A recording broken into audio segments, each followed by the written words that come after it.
Good evening, ladies and gentlemen. Once again, welcome to With Jewish Youth.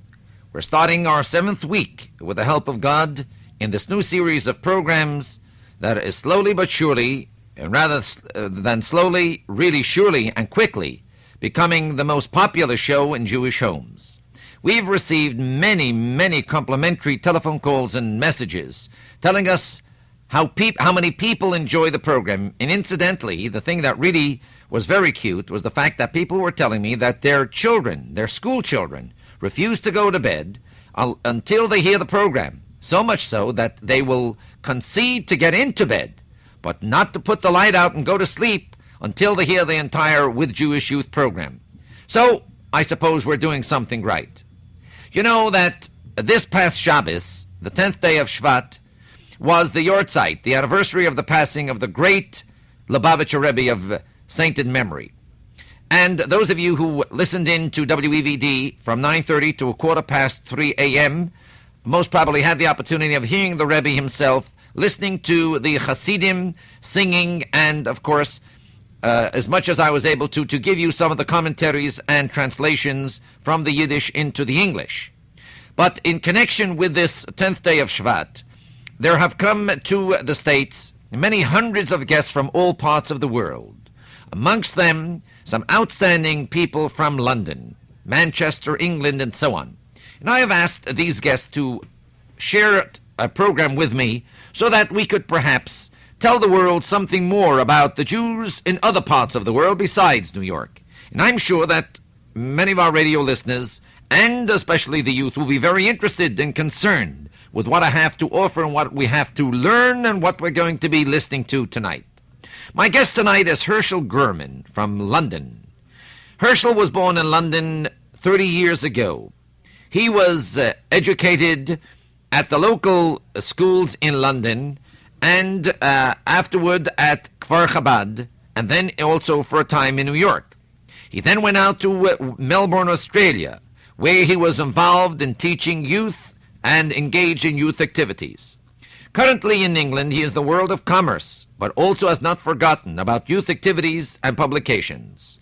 He is now in the process of producing, and in the very near future, in fact, a bilingual edition of the Tanya, printed by Sonsino Press. He is also in the process of turning out the Sefer Minhagim, or the Customs of Chabad Lubavitch, in English, which will be a treasured gift for every Jewish home. And so, Hershel, welcome to With Jewish Youth. And we are really so very happy to welcome you to the States and to have you with us here tonight. And so, Hershel, in order not to spend too much time, let's get right into the program, and let me ask you a few questions that have been bothering me, or at least have been on my mind since I said hello to you last week. Tell me, about how many Jews would you say there are in England? The total population of Jews in England would be around about 500,000, and in London itself, around about 300,000. That's going to hurt a pretty nice community. Tell me, these Jews, what is their makeup? Where did these people come from? Are they all born in England proper, or have they come from war-torn countries, any there from the Soviet Union, or are these all local people? Well, I think as in the United States, we have English-born Jews. From the turn of the century, we had the immigrants from Western Europe, and pre-war and post-war immigration of refugees who came to England to find refuge and haven. And this they've now blended well and have settled down to form a very, very vibrant Jewish community. How about Soviet Union? Have you got any from there yet? There are very, very few Jews from the Soviet Union because they tend to settle in Israel. I see. But your country, per se, would permit them in? Most definitely. In fact, the previous Prime Minister, Mr. Harold Wilson, was instrumental, I believe, in securing the release of several prominent Jews from the Soviet Union about 10 years ago. Okay, that's very good to hear, and I'm happy that we're in friendly territory now. Tell me, Hershel, what is the breakdown there? Would you say that you have in London that which we have here in the States, different classes, if I may use that term, of Jews, the Orthodox, the Conservative, Reform, and so on? Or is the makeup there a little different than, or the breakdown a little different than we have it here in the States? Well, I wouldn't call them. I'd call them shades of Jews because all Jews really believe in the same thing. It's just a question of stress and question of commitment. I would say that's about 70% who are Anglo-Jewish, so-called Orthodox, which means that they are Shomer Shabbos, they keep Shabbos and Kashrus. The others who are not so observant would fall into the conservative category, with the Reform and Liberal forming the minority. Your conservative temples have mixed the pews as they have here in the States, or is the degree a little different? The term here would immediately indicate that there is no mechitza, where the women sit separately. Is that true in your so-called conservative setup? Well, we don't have a true conservative setup, as you put it. We have clear-cut definitions. There's either a United Synagogue type, which is, strictly speaking, Orthodox, or you have the Liberal and Reform, which are on the so-called weaker strength of Judaism, and therefore in the weaker brands of Judaism there is obviously the breaking down of the mechitzas and various compromises in the Jewish life. I see. But you do think that 70% are of the Orthodox? 70%, I think, would classify themselves within the ranks of the Orthodox, yes. Boy, I hope I can boast about America as being that kind of a percentage for Orthodoxy. Tell me, Hershel, is there a specific area where Jews are concentrated, or do they live in different dispersed areas throughout the entire country? Now, you know how it is today in our America. We have pockets of Jews living in certain concentrated areas. I don't want to use the term ghetto. I speak specifically of London, of course. But we also have suburbs, the island, and where people seem to tend to get away from the city and from the hub of it all. They either want to live a little better or they want different kind of neighbors, to use a very mild term. And I would like to know, is this the gamut in London too, or is it perhaps only in the States this way? No, it's. I think one could very easily compare the situation in London with the migratory process which happened here in New York. We had the East End of London, where you had the main immigration and concentration of Jews from the 1880s right up till, say, before the Second World War.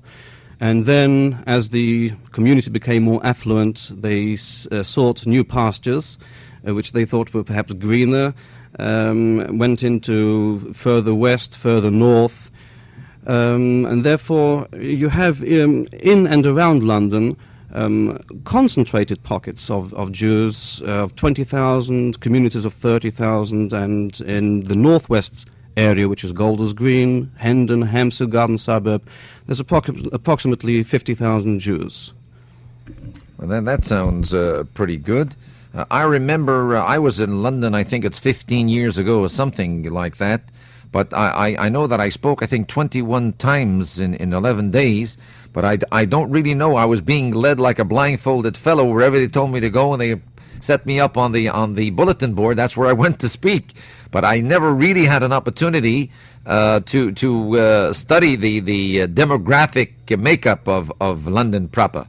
I would also like to, where all this, of course, is yet in preface form, to get a little bit of an idea. What is the economic condition there of the Jew? Do you have much poverty? Are the Jews, would you say, middle class? Are they the business type? Are they in agriculture? What would be their main thrust of their business? Are they on the stock market and so on? Or do you have the problems of welfare like we have in many areas here? Although Jews have always been very proud, they never wanted to go on the welfare rolls, and we have what we call a matan b'seisa, the charity with dignity, where the person doesn't know where he's getting his assistance from. But I would like to get an idea of what is the overall economic condition of the Jew in London today. Well, firstly, to date, I haven't seen a Jewish farmer, so therefore we rule out agriculture. Putting it from working class right up to the top professionals engaged in high finance, stock exchange, multi-chain stores. We have the Tesco stores, which are one of the largest food stores throughout the whole of United Kingdom. Well, as you know, that the United Kingdom is a welfare state, and therefore every person is entitled to receive certain items such as baby milk and medicines, which are free of charge, more or less. Is this even for the rich? Even for the rich, yes. But with private doctors, so people tend to be one-upmanship and tend to go to the private specialists and private doctors, and therefore they feel that they're paying for something which is good. So therefore you have throughout the whole spectrum of the working class up to the professionals, which is pretty broad. But there isn't really. You wouldn't say that there is a large percentage of poor Jews. Not a very large percentage. There are, of course, those people who are handicapped, and but very few live in the depressed areas. Tell me, does a rabbi make a good living in there? Maybe I'd consider taking a pulpit. We never can tell, you know. I wish we'd have rabbis of your caliber, Rabbi Hecht. Thank you very much. Tell me, I think now we ought to get down a little more to the nitty-gritty of our conversation here tonight. Tell me, we are both Lubavitchers, as we know, and although I haven't seen the Lubavitcher movement in action or what they have built up there, but I hear a great deal being spoken about here in the States about the fantastic success story of the Lubavitcher movement in London. And if, as much as time will permit, I would appreciate hearing from you and give us a little bit of a breakdown. Tell us about your activities. What have you got there in London, and how is the work going, and what are perhaps some of the procrastinations for the future? And to give us an idea, what is it like really to live in a Jewish sviva in London? Well, let's start off with saying that the Lubavitch Center in London is situated in the most vibrant and densely populated Jewish area, which is in North London, Stamford Hill. And when you come into Stamford Hill, it's a normal place, but there is a landmark which consists of a most beautiful building in the ultra-modern style, equipped with an office complex, equipped with a gymnasium and a school which starts from kindergarten for both boys and girls and goes straight through to the high schools for both boys and girls.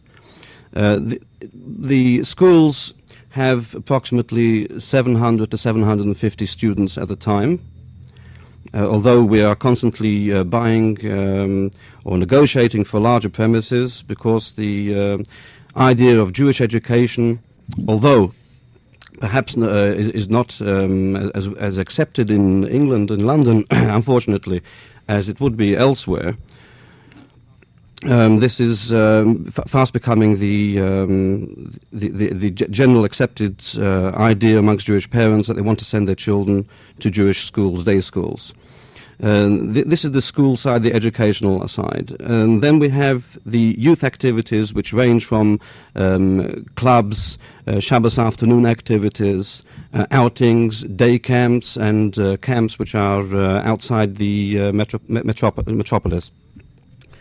The various shiurim on from the for beginners level right up to the most profound subjects in Hasidic philosophy.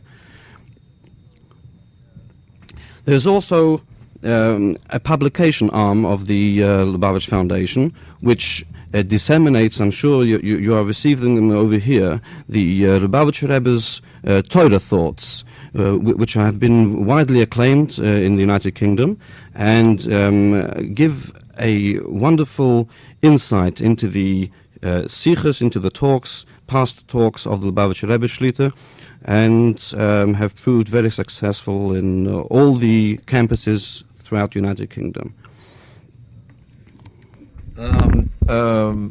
Hershel, would you also go on? Now, wait a minute. This Lubavitch house that you speak out that stands in the center of it all, this is a building for everybody. Is that correct? This is not just for one segment or one age group of children.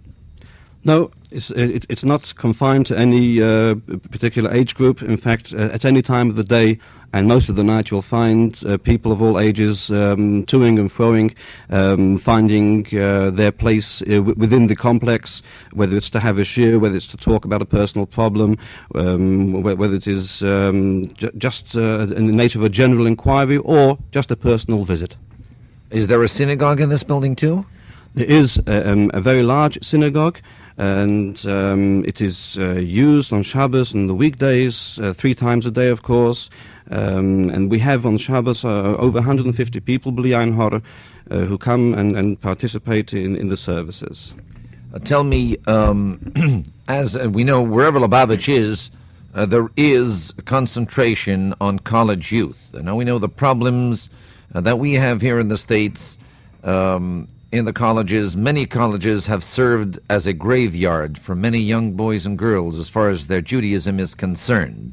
I use that term advisedly, and I know it's a sharp term, but one which, much to our chagrin, happens to be true, because they were pretty alive before they got to the college campus as far as their Judaism, their commitment and affiliation was concerned, but by the time they got out of college, we had a dead person there as far as their soul and spirit was concerned. Now, I'd like to get your views as to what is it like on a college campus in London. And question number 2 is, what is the input of Lubavitch on the college campus there? Now, we know that here we have a pretty good input on many of the campuses. We make a lot of noise, and we have a lot of contact with the hundreds and perhaps thousands of young men and women of college age. How is it in London?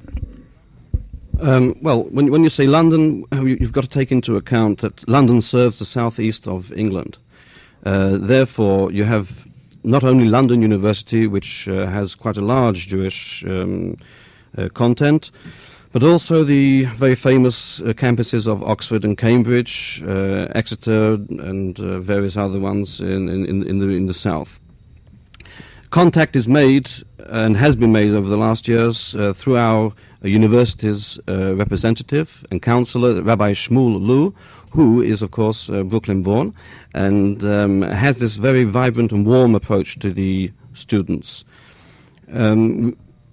The activities are, first of all, that we spend a Shabbos in the university, in the Jewish Union, as it's called over there, Jewish Students' Union. And then, one time during the year, we have an encounter with Chabad, in which we invite students from all over England to spend a long weekend in Stamford Hill, in the Lubavitch Center, and to see how a true Jewish life is lived within the home of a Jewish person. By the way, I don't know if you know this yet, Hershel, but I'm coming to London next week, and I have some speaking engagements. I heard that one of them is going to be at one of these pagishas. Is that what you're referring to? That is very true, yes, and I'm sure that we'll all look forward to hearing you and enjoying the fruits of your talks. Yeah, thank you. And don't forget to hang around, because I'm going to need some moral support, and I'm trying to help you here, so please help me there. Now, let me ask you this, Hershel. I'm sure that you, as well as I, as well as all of us who work in this world of youth and Yiddishkeit, have come across many interesting experiences that we've lived through with people and with the situations. I think it would be interesting for us to hear, and not only for us, but for my radio audience, and it is a vast audience, to hear some of these little human interest stories, perhaps of how you've won back some of those souls that some people thought were way out and lost, because, you know, we have great faith that there is no such thing like a lost soul. So let's hear what you think. That's very true. If I have time, please permit me to tell you of two instances. One about a very young man who was sitting on the banks of a river in Devon, which is in the southwest of England, a most beautiful place, in fact. He was contemplating T.S. Eliot, the very famous poet. And not far behind the river, there is a road which leads into the main town in Devon. A car passed this young man, and from the car stopped, and from this car there proceeded out a middle-aged chassid who was going on a vacation, who needed a rest, and who had lost his way. He saw somebody sitting on the riverbanks, and he approached him, and he said, "Excuse me, could you tell me where's the way to the center of the town? I have lost my way." And upon hearing his accent, to his surprise, he found it was an American youth with shoulder-length hair and beard and dungarees and in the full rig-out, as I say. They became engrossed in the conversation. The person who emerged from the car was a Lubavitcher Chassid, and naturally asked him a few more questions like how comes he's not in America, or what is he doing on the banks of a secluded river. And they got into a very interesting conversation, because the young man, whose name is David, is a bit of a thinker. And the conversation became so interesting and so engrossing that David was invited to come and spend a weekend with this particular person in Stamford Hill, all the way back in London, which is a couple of 100 miles, which for England is quite a distance. Although for David, he had travelled the length and the breadth of the world, even despite his age. He spent a Shabbos. His headgear consisted of a top hat, the cylinder type of top hat. Throughout London we have all these weird gear, people wearing the weird gear, and he was looked upon with a little bit of, not suspicion, but a little bit of amusement, and so nevertheless he was invited and welcomed in the Lubavitch Center, and he attended a Farbrengen. It was a Hasidic gathering amongst the Hasidim. It happened to be a Shabbos Mavorachim, and the person who was speaking spoke in English, because we have a lot of youth who who pray there, who participate, and he was given certain points within this Hasidic Farbrengen, which captured his imagination and fired a certain enthusiasm which had lain dormant within him for so many years. Well, David Sholem returned to the banks of this river, and several weeks later came back with all his belongings and asked to be part. He had contemplated and realized that here was a person who was traveling along a road who had been lost, and asked him, David, who really was also lost. He was the one who was lost. And both Who was really lost. And Baruch Hashem, both found their way, the true way.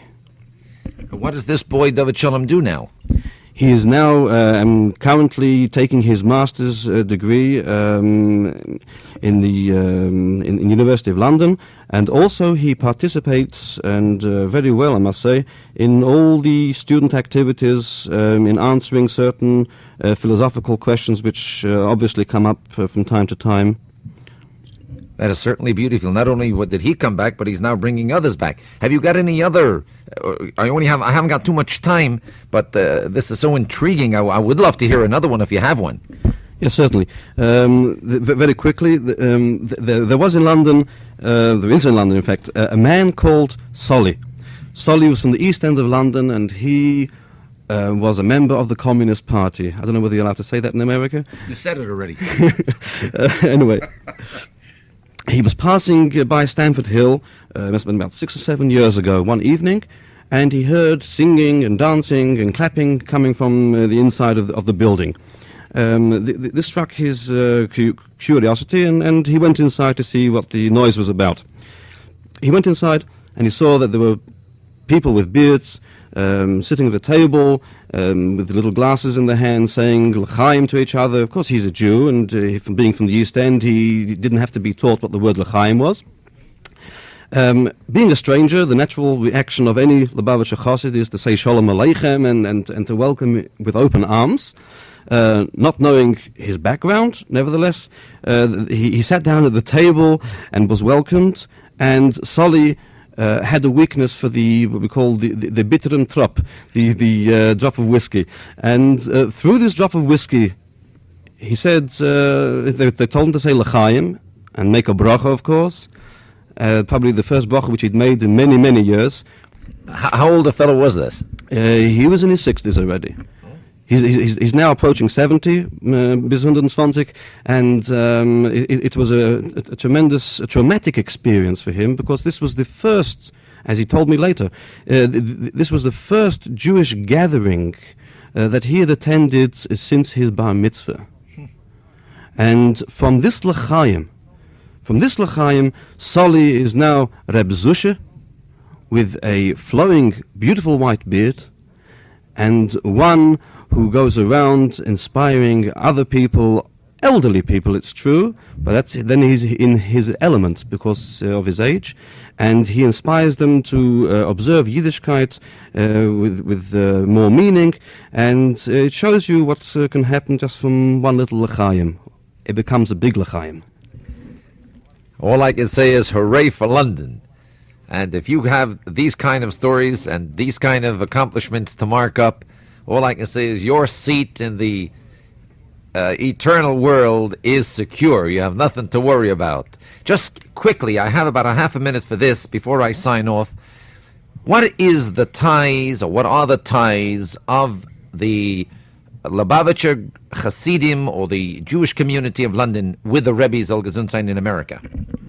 The ties are that each Chassid feels that he has a personal relationship with the Rebbe as much as any Chassid can feel this relationship, and there are what you call pilgrimages each year, twice or three times a year during the course of the year, when we have groups of Hasidim going together, and it's a wonderful experience, because I, Baruch Hashem, came last week with a group of over 35 people from London and Manchester. It's most exhilarating to go on the plane, where we learn a shiur on the plane and daven mincha on the plane, and please God, tonight we are going back in a good show, and we are taking with us a wonderful ruach, a wonderful spirit which we have gained here from the Rebbe Shlita, and we hope that this will recharge our batteries and we'll be able to pass on this charge to other people. All that I can say to you is, Hershel, is thanks a million for being with us tonight. Have a derech tzalecha, a successful trip. I hope to, with the help of God, to see you in Yitzchak next week in London.